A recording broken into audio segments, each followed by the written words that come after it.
Okay, so thank you for your flexibility and for agreeing to meet remotely this evening. And we'll just continue to play it by ear. As of this recording, we are still waiting for our little ones, so I will definitely be keeping you posted. I do want you to let you know kind of where I'm going to be at this week and my plans. So I probably won't be into the office very much as we just kind of wait. We've been told we're on the clock, so it could happen at any time, and we're hoping that it does. But I will be working from home, but I will be checking my email between 6 and 7 in the morning, and again between 6 and 7 in the evening.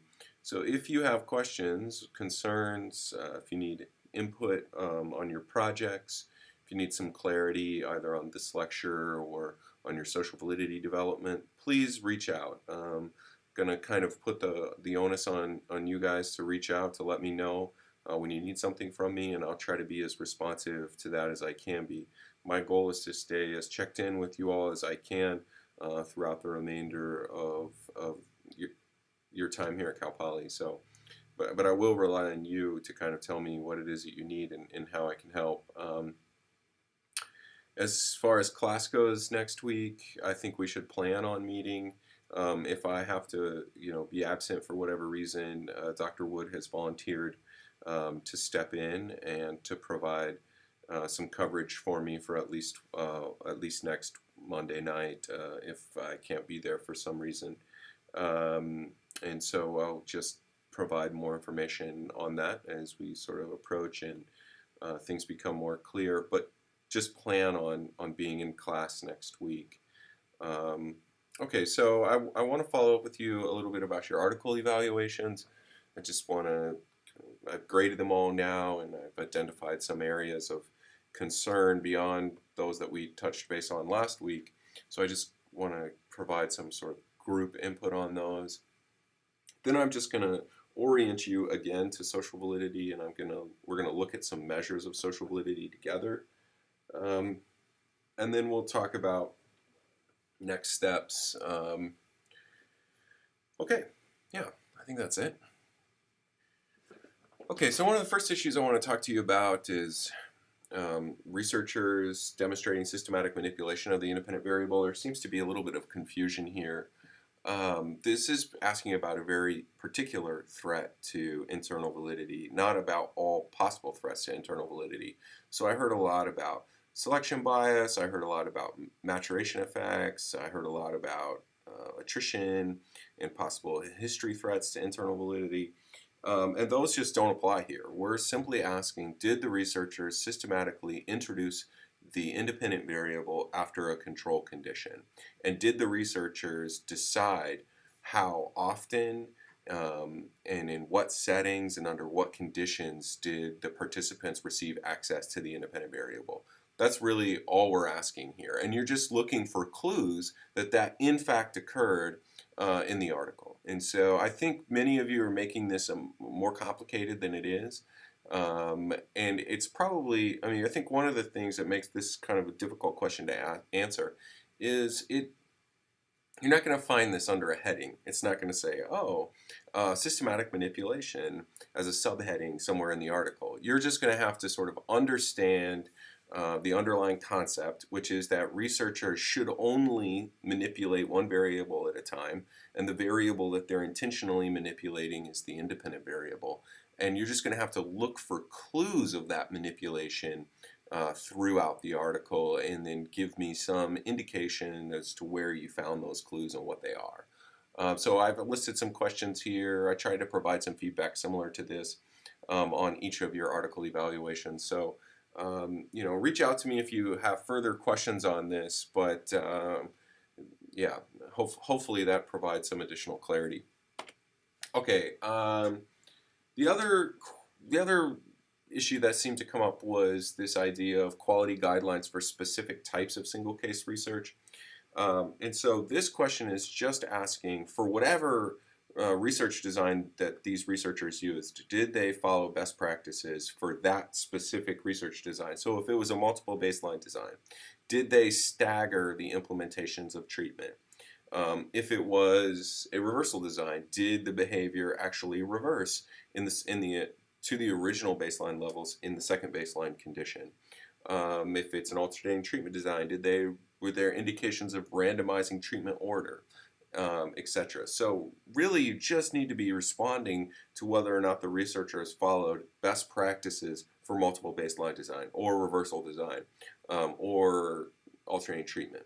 Okay, so again, I think many of you are making this a little bit more complicated than it needed to be, and using this space to talk about all the quality guidelines relative to single case research.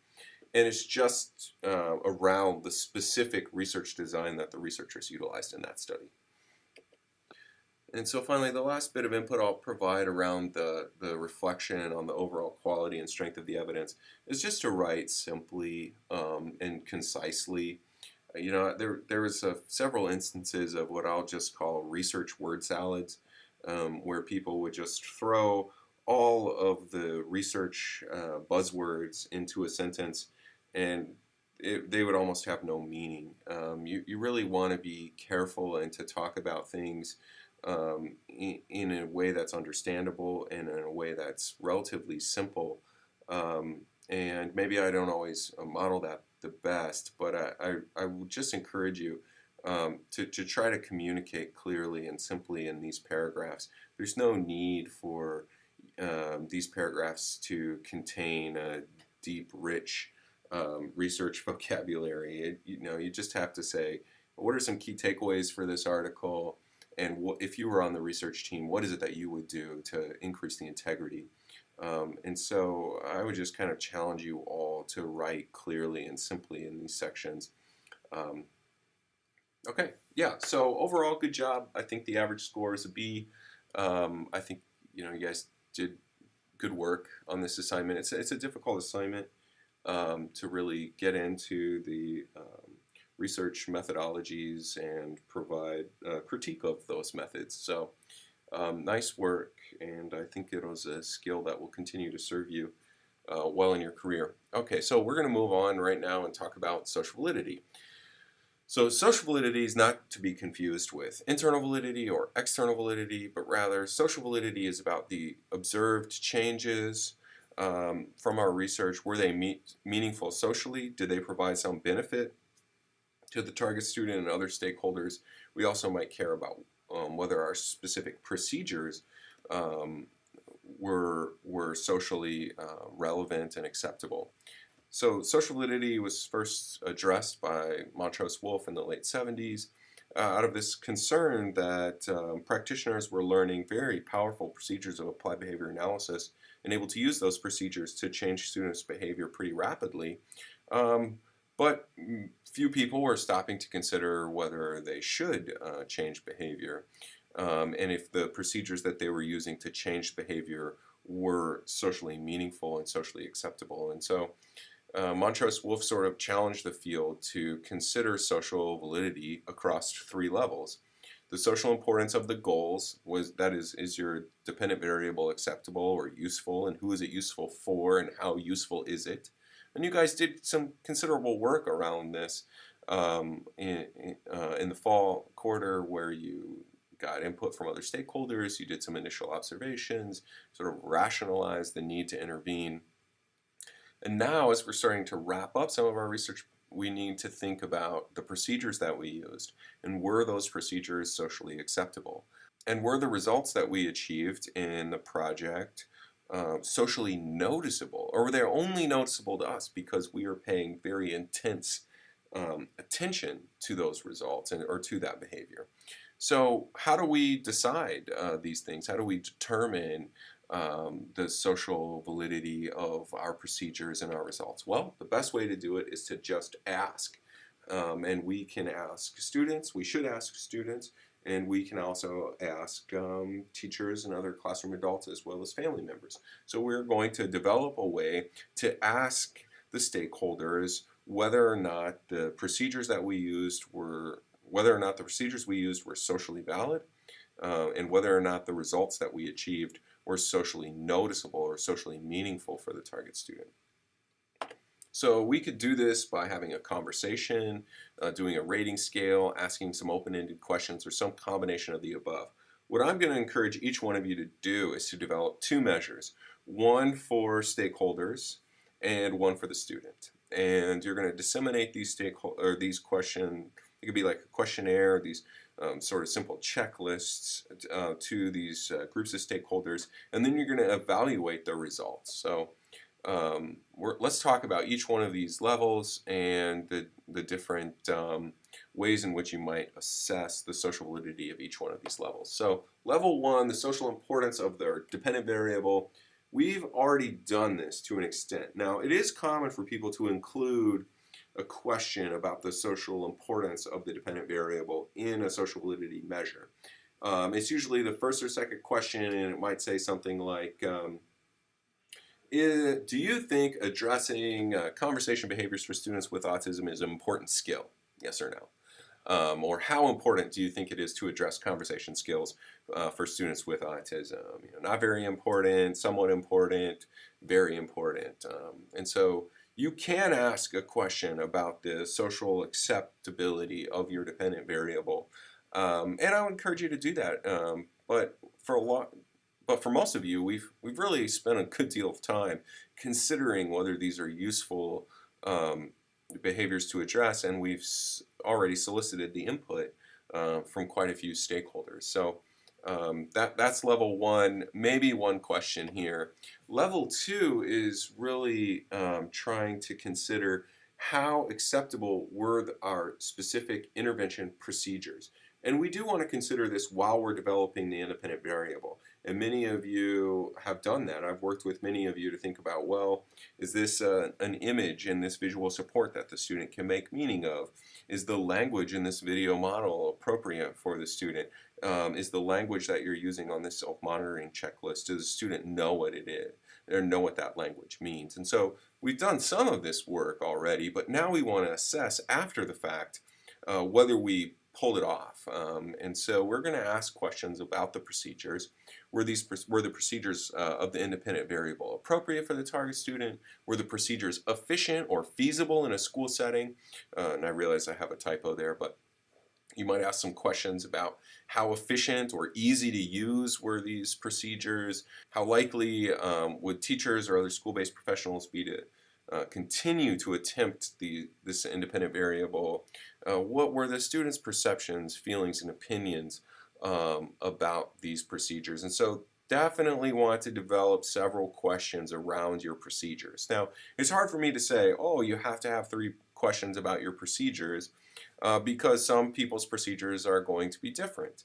And so I would just encourage you to look at some of the examples that I'm made available on PolyLearn, to talk to your faculty advisor about the questions, and just to really try to develop some questions that address the appropriateness of your procedures for the target student, the sort of efficiency or feasibility of your procedures in a school setting.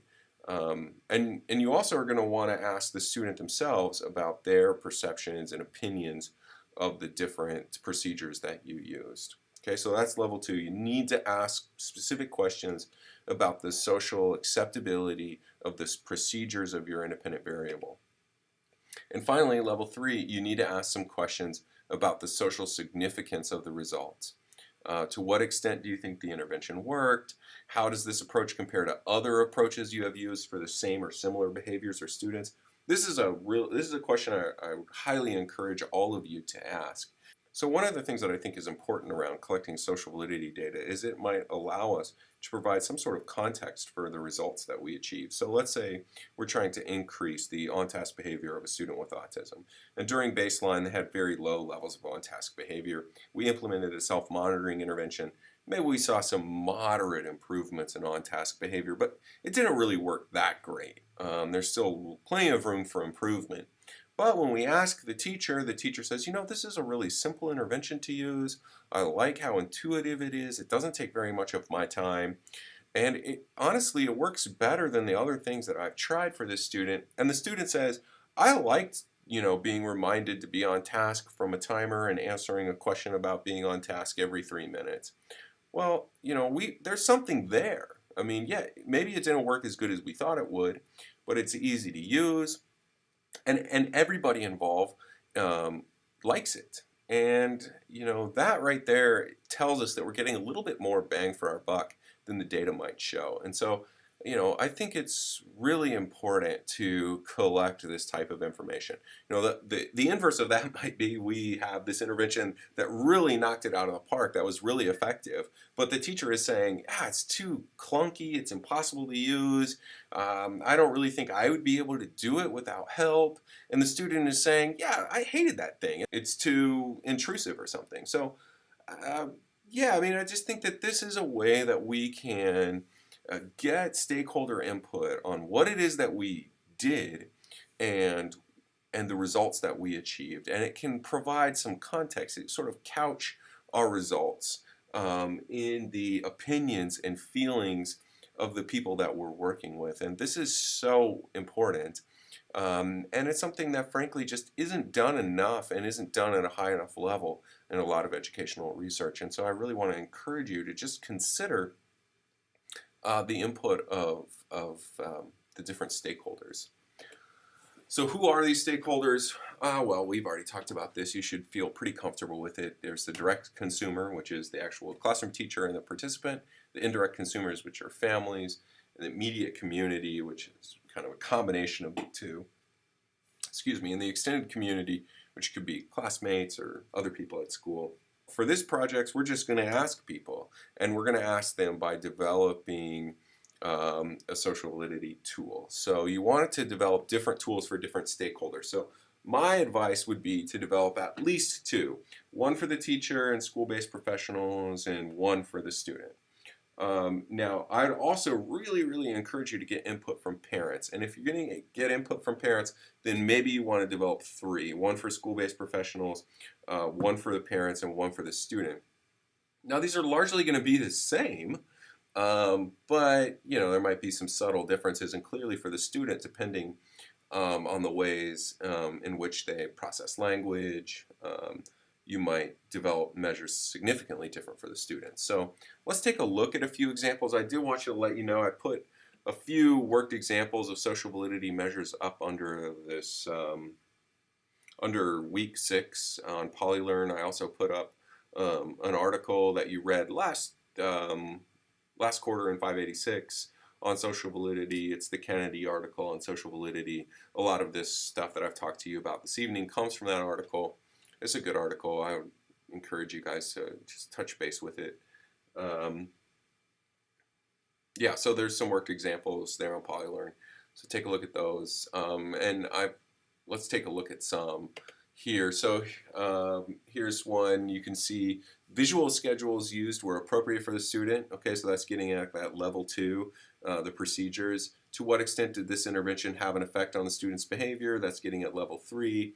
In your opinion, to what extent would you find this intervention efficient if you implemented it? Getting at level 2. The student's time on task increased with the use of the visual schedules. That's again getting at that level 3. The student enjoyed using the visual schedules using this intervention. That would again be a level 2. So all these questions are having to do with the specific procedures and the specific results and the social validity of each one of those things. Here's one that's for the student. I liked being shown videos of myself. I liked this, I didn't like this. I liked using the iPad to learn how to answer my friends' questions. I liked filling out my self-evaluation sheet. I liked answering my friends' questions. So there's some questions specific for the students. Here's another kind of questionnaire. Students with autism can learn to monitor their own behavior with the use of a checklist. So again, that's a level 1 question. That's getting at the social importance of the dependent variable. The materials were appropriate for my student's age and ability. That's social acceptance of those procedures.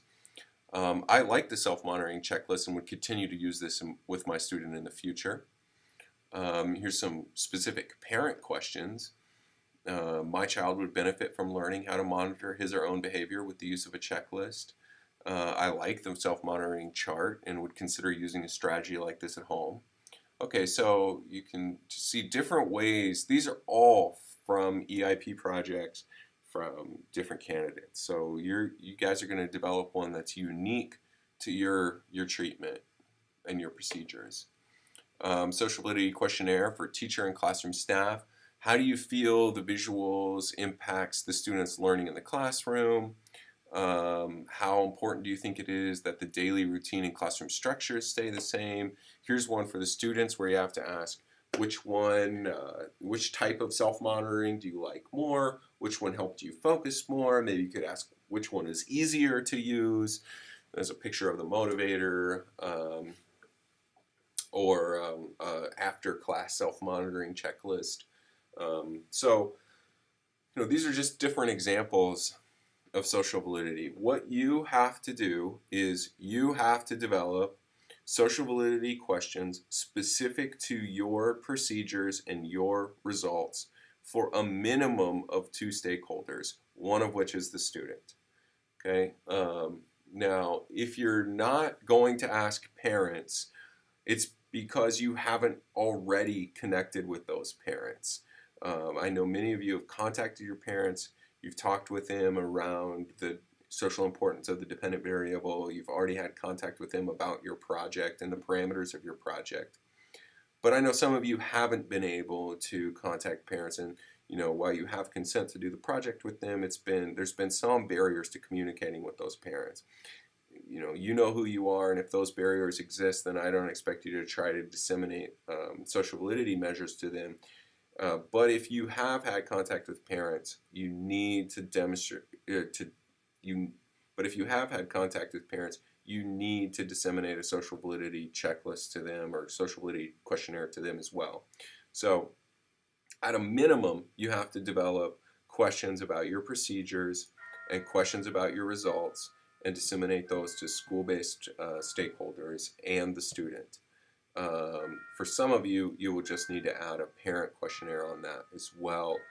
Again, I'm not going to tell you, oh, you have to ask 3 questions about procedures and 3 questions about results, because it's just going to be different based on what it is that your specific treatment.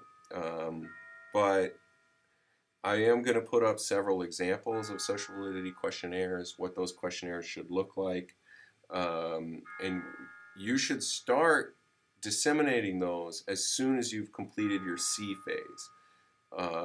So oftentimes it takes a while for us to get our social validity results back. And so if you're wrapping up C phase, or maybe you've taken 2 or 3 data points on your C phase, I would go ahead and send those out as soon as you get them developed. Now, as you develop your social validity questionnaires, you're going to turn them in. They will be an assignment that is graded in your 589 class.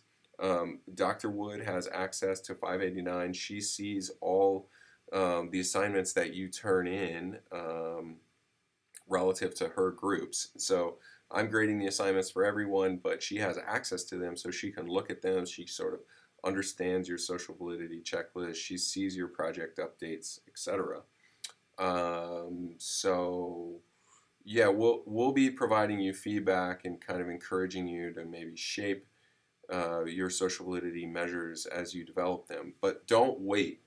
Start developing them now, because you need them to be developed, and we need to have looked at them before you disseminate them. So please begin working on these now. Next week, when we all meet, you're going to bring in your social validity measures, and we are going to take a look at them.